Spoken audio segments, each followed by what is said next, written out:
Chelsea Coffee here with Have You Heard? In case you haven't caught on, I'm the host of the show. Sorry, Quentin does all of the filming and all the editing.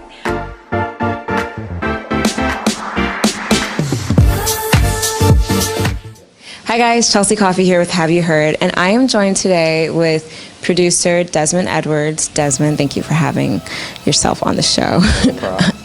Thank you for coming on the show. So, Desmond, we just kind of want to dive right into this. Let's do some fun facts. Where are you from? From Houston, Texas.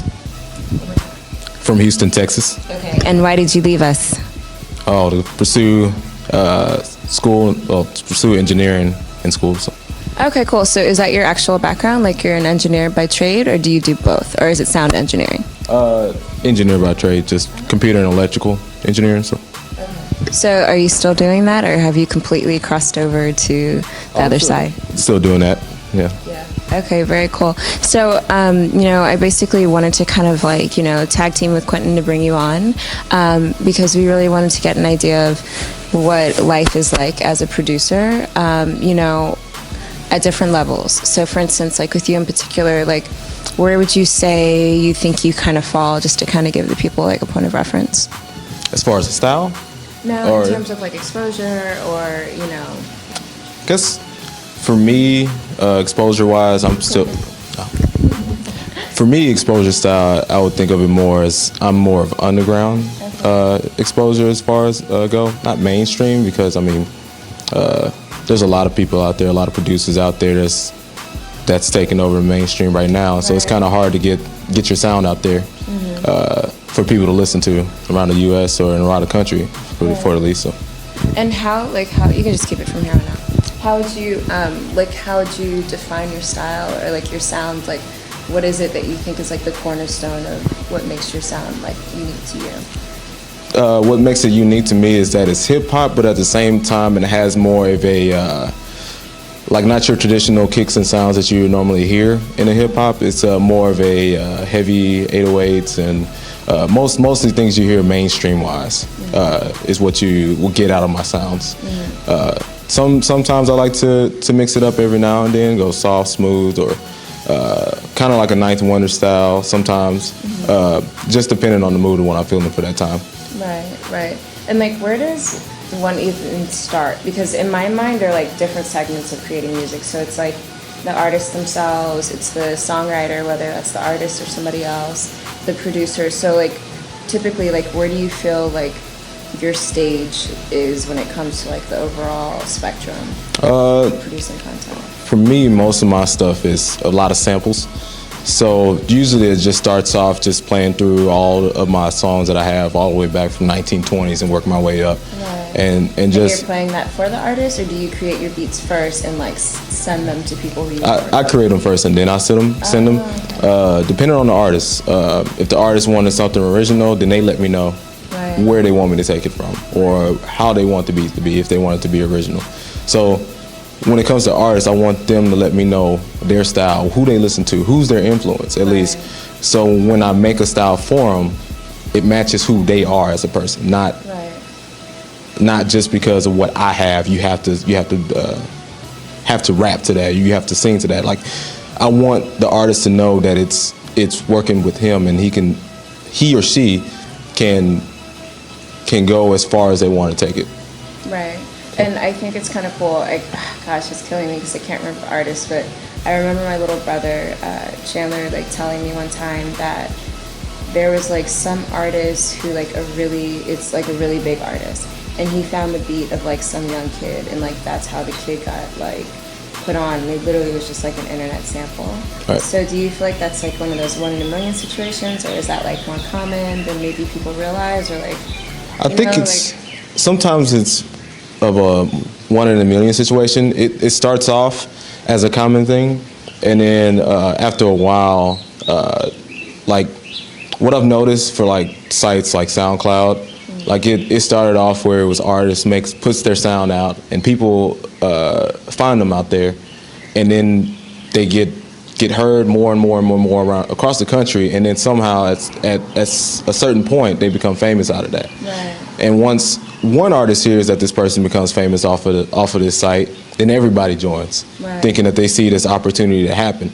and essentially it becomes like a dry spell of all artists are on this one site listening to each other, but not sharing each other's music. We're just more like, here's my sound, what do you think about it? Oh, okay, I like this. Now here's my sound, what do you think of it? Yeah. But nobody shares it now. So it just seems like you hit a dead end when you put it out there, and there's no fan, I guess to say, or a non musician trying to seek their own stardom as well, trying to push your music out there. So it's just kind of hard. Okay. So what, how have you found a way to make amends with that type of workspace? I make amends by knowing that eventually somebody will come in there and appreciate that, and enjoy the music. It's mainly for everyone's enjoyment. If you like it and you want to share it, then share it. If you like it and you don't want to share it, then it's not going to burn me. Like, I appreciate the fact that you came out to listen to it, to take the time out of your day to jam. Yeah. As much as possible. So.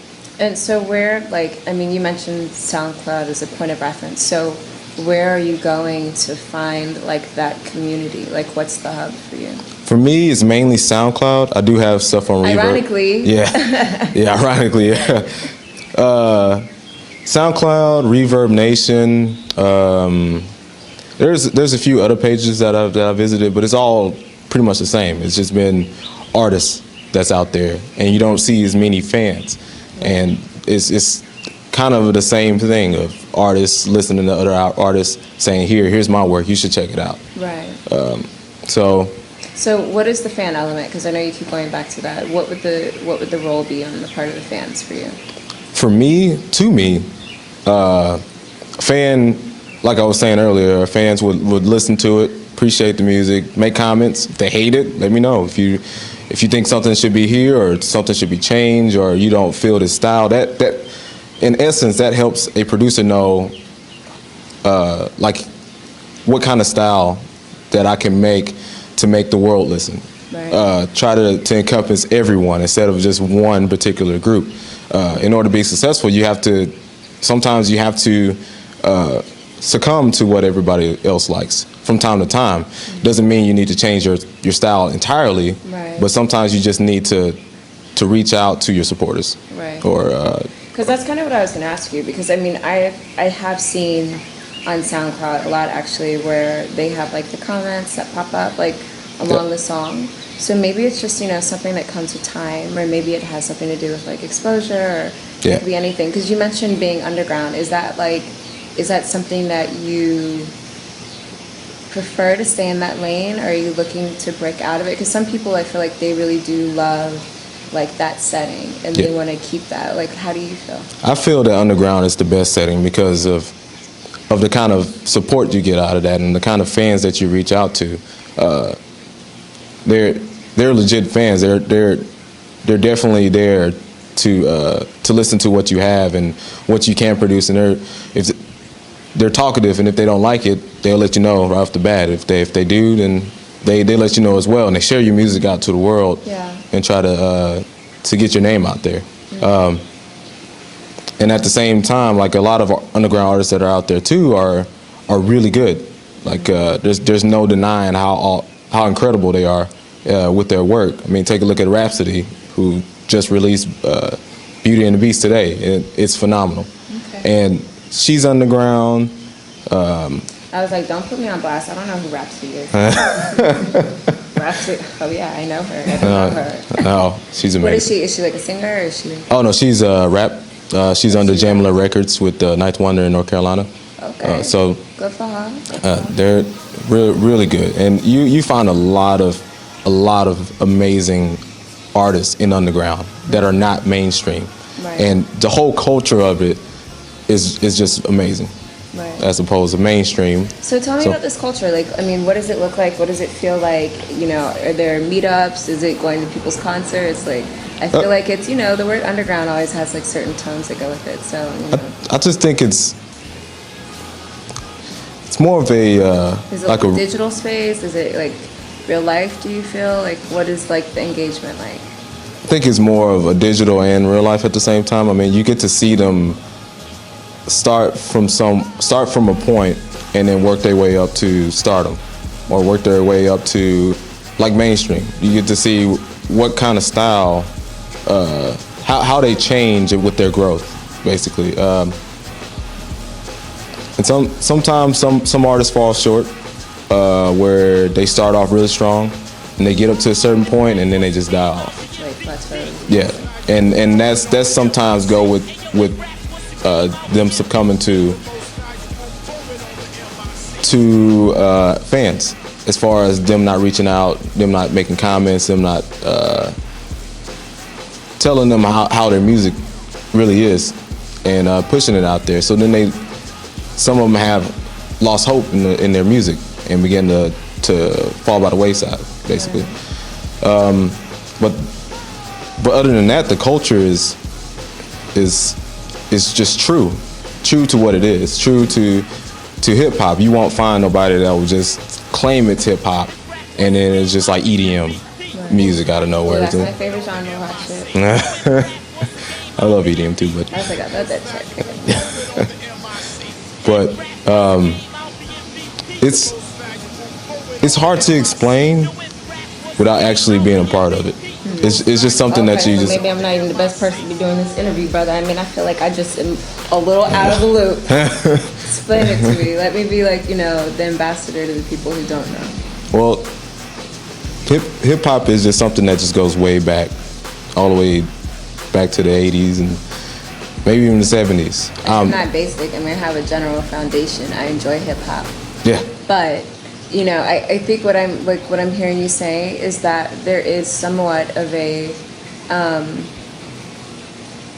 culture, and I guess I'm curious to know, like, do you feel, when I asked, is it like a digital space, right? For instance, like, do you feel that that's something that's more of, like, for instance, like, I have a couple of friends who are like producer DJs, right? So they host events and they do different stuff and people come out, and yeah, I'm sure they have like an internet following as well, but they really have made an effort to like create like an environment where you can like experience it in real time.